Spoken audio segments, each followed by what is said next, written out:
निर्मित पंचभूतों में ही पहुंचेगा और इसे कोई करने वाला नहीं, यह स्वतः ही स्वाभाविक यह चक्र चलता है। इसलिए श्रीमद् भगवत गीता में भगवान श्री कृष्ण उद्घोष करते हैं अर्जुन को कि अर्जुन ईश्वर सर्वभूतानां हृदय से अर्जुन तिष्ठति ब्राह्मण सर्वभूतानि यंत्रारूढ़ानि मायया। यह ईश्वर इसी पंच भौतिक पंचीकरण से यह जो देह निर्मित होता है, पांच तत्व पृथ्वी जल आकाश वायु अग्नि, इन सबका जो पंचीकरण है, इससे क्या है, इस प्रपंच से यह देह निर्मित होता है और यह देह अंततो गत्वा इस पंच तत्व में ही विलीन हो जाता है, फिर उसी से निर्मित हो जाता है, फिर विलीन हो जाता है। लेकिन यह देह नाशी है, इसका अनुभव तो हम आपको सबको है, लेकिन अविनाशी इस देह नाशी देह में अविनाशी कौन है? यही तो जितात्मानंद महाराज कहते हैं, इसकी खोज कौन करेगा? इसकी खोज मनुष्य करेगा और जो मनुष्य इसका अनुसंधान करता है वही सच्चे अर्थों में मनुष्य होता है।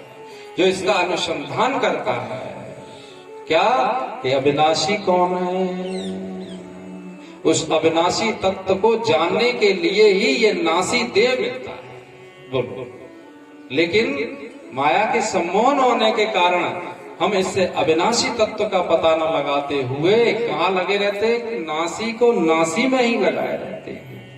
यदि नासी देह को और नासी पदार्थों में ही लगाए रखेंगे तो ना तो पदार्थ रहेंगे ना देह रहेगा। और यदि इस नासी देह को अविनाशी तत्व को जानने में लगा देंगे, जितात्मानंद कहते हैं, मिथ्या मूर्त को मैं मान बैठे। यही तो सम्मोहन है। और सम्मोहन क्या है कि मिथ्या मूर्त को मैं मान बैठे। मिथ्या मूर्त क्या है? यह नासी देह, यह मिथ्या है। ऐसे ही मैं कहते हैं और वो लोग कैसे लगे रहते, दिन रात दिन रात दिन रात दिन रात लगे, और कर ले, और थोड़ा काम कर ले, और थोड़ा काम कर ले। मिथ्या मूर्त को मैं मान बैठे और वास्तविक तेरी मूरत नहीं है, वास्तविक तेरी मूरत नहीं है। नासी मूरत में तू है अमूरत। इस नासी देह में अविनाशी कौन है? आप ही अविनाशी। नासी मूरत में अविनाशी सूरत।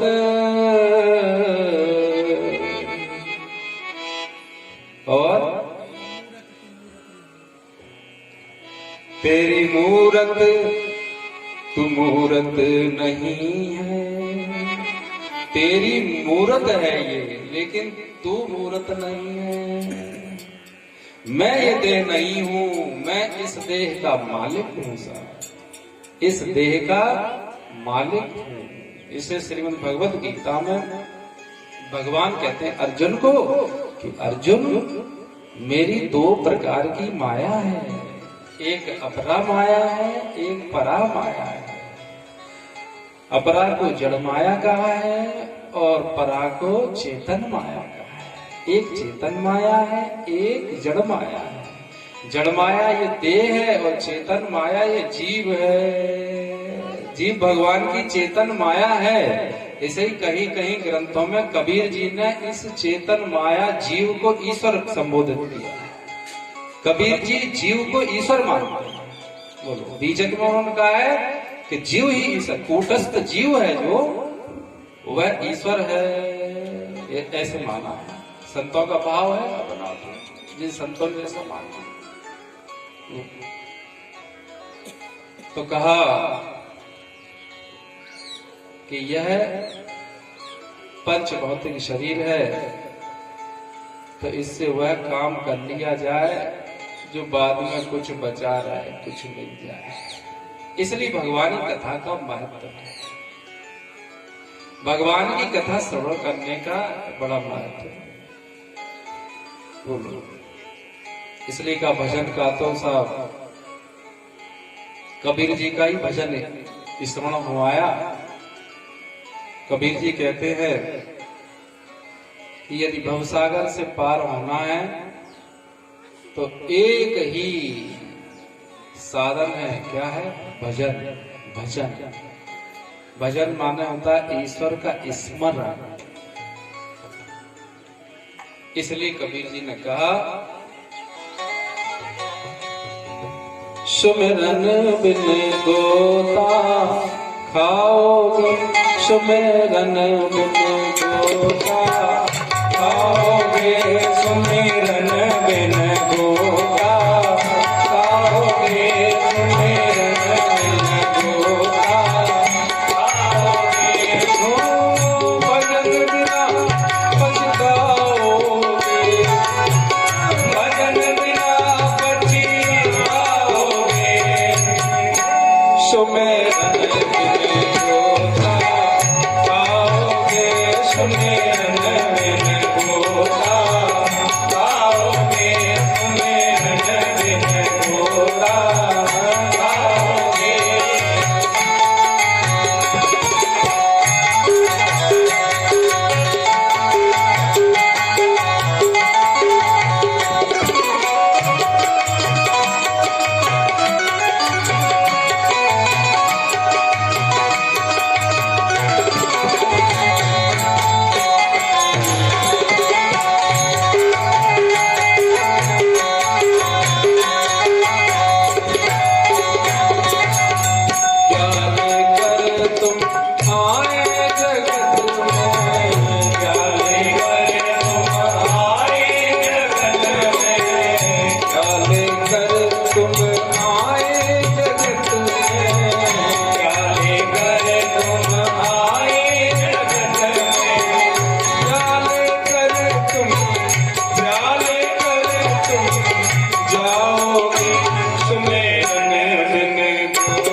मुट्ठी में क्या ले आया? अपने प्रारब्ध को ले आया। मुट्ठी बांधे आए जगत में, मुट्ठी बांधे आए जगत में, और जब जाएगा तब हाथ पसारे, हाथ पसारे, हाथ पसारे, जाओगे तुम्हें अलग में थोड़ा, जाओगे तुम्हें अलग में थोड़ा।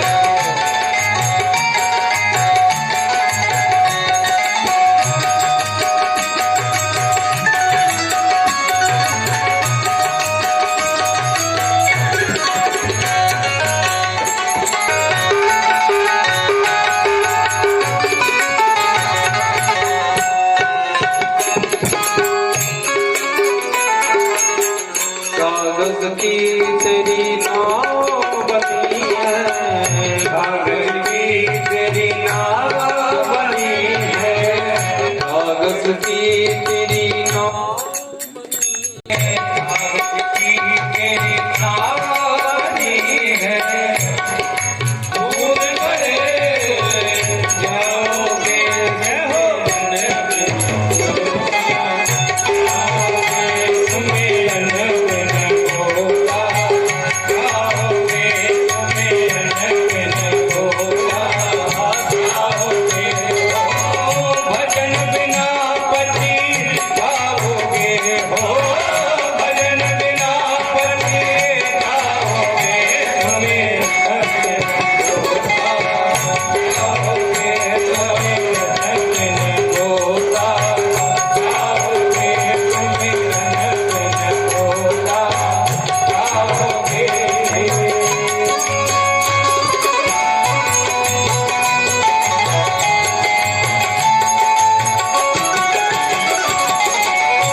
भगवान का स्मरण ही कल्याण है और भगवान का विस्मरण ही क्या है, ये जगत है।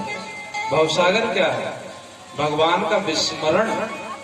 भगवान से ध्यान हटा तो जगत, और भगवान में ध्यान आया तो जगत जो नहीं रहा, एक ही रहेगा। यदि ध्यान में स्मरण में ईश्वर है तो जगत नहीं रहेगा, और जगत स्मरण में है तो ईश्वर नहीं रहेगा। इसलिए नित्य निरंतर स्मरण भगवान का होना चाहिए। इसलिए सत्संग का बड़ा भारी महत्व है। इसलिए जहां से प्रारंभ किया कि बड़े भाग्य पाए सत्संग, हमारे आपके बड़े भाग्य ये सत्संग हमको आपको मिला, और सत्संग में रुचि होना, बस इसे ही भाग्य कहा गया है। भाग्य माने पूर्व जन्म में किया गया अपना क्या है, सत्कर्म। जिन्होंने पूर्व में सत्कर्म किया है उससे जो भाग्य बनता है, और उस भाग्य से क्या है कि अपना मन ईश्वर की तरफ झुकता है। ये बड़े भाग्य होते हैं। इसलिए कहा है कि जब विवेक का जागरण हो जाता है तो सत्य क्या है और असत्य क्या है ये स्पष्ट दिखने लगता है। और जब ये स्पष्ट दिखता है कि ईश्वर सत्य है और जगत यह मिथ्या है, जब जगत मिथ्या है तो जगत की कामना भी निवृत्त हो जाती है। जब तक जगत मिथ्या नहीं बुद्धि में होगा तब तक जगत की कामना भी निवृत्त नहीं होगी। यहाँ जो मनुष्य से गलती होती है हम और आपसे, वह कहाँ होती है कि जगत में बुद्धि सत है और कामना से छूटना चाहते हैं। जगत को सत मानते हैं और कामना से छूटना चाहते हैं। ये बड़ा भारी हम और आपके लिए समस्या वाली बात है। यदि कामना से निवृत्त होना है तो जगत को मिथ्या देखना पड़ेगा। यदि जगत को जो मिथ्या देख लेता है फिर उसकी कामना स्वतः ही निवृत्त हो जाती है। यह कथा श्रीमद् भागवत के प्रारंभ में ही, जब आत्मदेव जो सब कुछ पढ़े हैं लेकिन उनका विवेक जागृत नहीं हुआ, तो वो भी वेद पढ़ने के बाद भी यदि इच्छा करते हैं तो पुत्र की करते हैं, पुत्र चाहिए। और उनका महत्व क्या है आत्मदेव जी महाराज का? वो कहते पुत्र नहीं होगा तो मेरा कल्याण नहीं होगा, ऐसा उनका विचार है।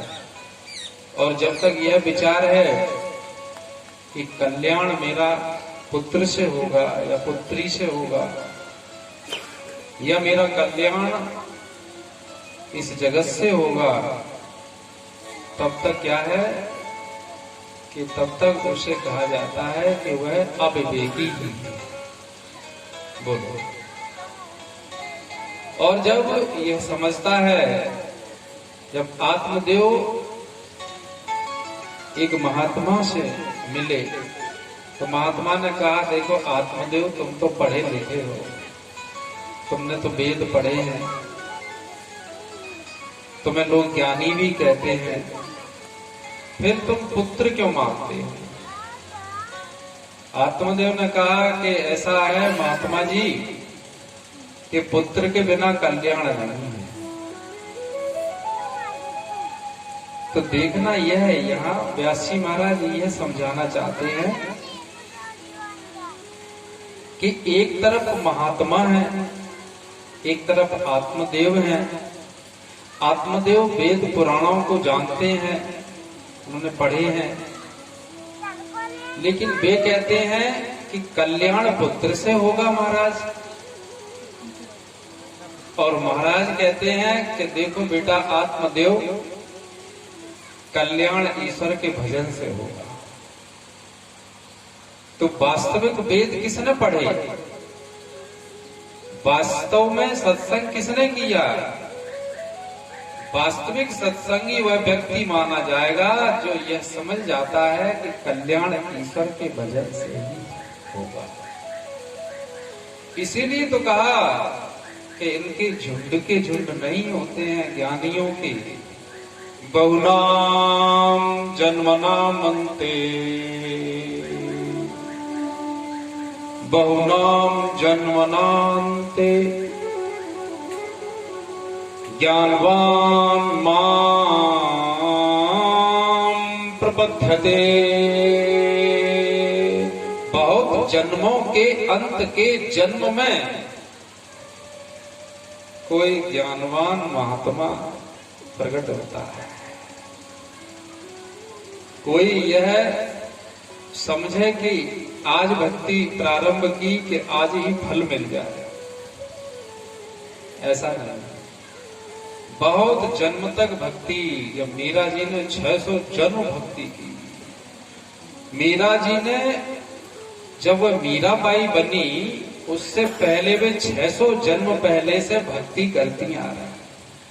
तब 600वें जन्म में आकर के वे ऐसी भक्त बनी कि उनको इस जगत से लगाव नहीं था। बोलो, ऐसा नहीं कि आज प्रारंभ करें आज ही, तो हम और आपका क्या है कि हम और आप भजन करते हैं तो कहते हैं जगत से लगाव छूटता ही नहीं, जगत से लगाव छूटता ही नहीं। इसका अर्थ यह है कि पूर्व की हमारी भक्ति उतनी नहीं है, लेकिन कोई बात नहीं, जब भक्ति आरंभ करती है तो भक्ति को यूं ही छोड़ना नहीं चाहिए, भक्ति को दिन प्रतिदिन बढ़ाना चाहिए। भक्ति बढ़ती रहे, भक्ति बढ़ती रहे, तो उसका फल मीरा जी की तरह निश्चित होगा, वैराग्य होगा। बोलो, इसलिए कहा कि आत्मदेव मांगते हैं पुत्र महाराज, और संत से यही कहते हैं कि महाराज देखो पुत्र के बिना कल्याण नहीं।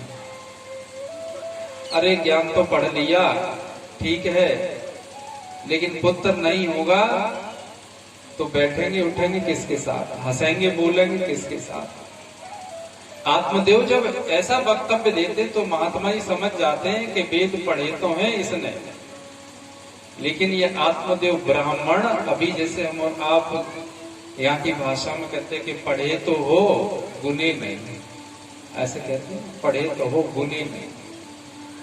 तो गुने का अर्थ क्या है कि पढ़ना एक अलग बात है और उसका अनुभव कर लेना एक अलग बात है। जो व्यक्ति वास्तव में सत्संग में बैठेगा तो उसे निश्चित अनुभव होगा। जो रामचरितमानस रोज पढ़ेगा उसे निश्चित अनुभव होगा। भाई अनुभव का अर्थ क्या है कि जो नित्य प्रति पढ़ता रहता है, नित्य प्रति स्वाध्याय करता है, नित्य प्रति स्वाध्याय करता है, तो एक दिन उसे उस बात में दृढ़ता हो जाती है। अनुभव का अर्थ दृढ़ता है, पक्का। जो दृढ़ हो गया वह अनुभवी हो गया, और जो अभी थोड़ा सा हिलेगा डुलेगा उसे कहते हैं कि अभी अनुभव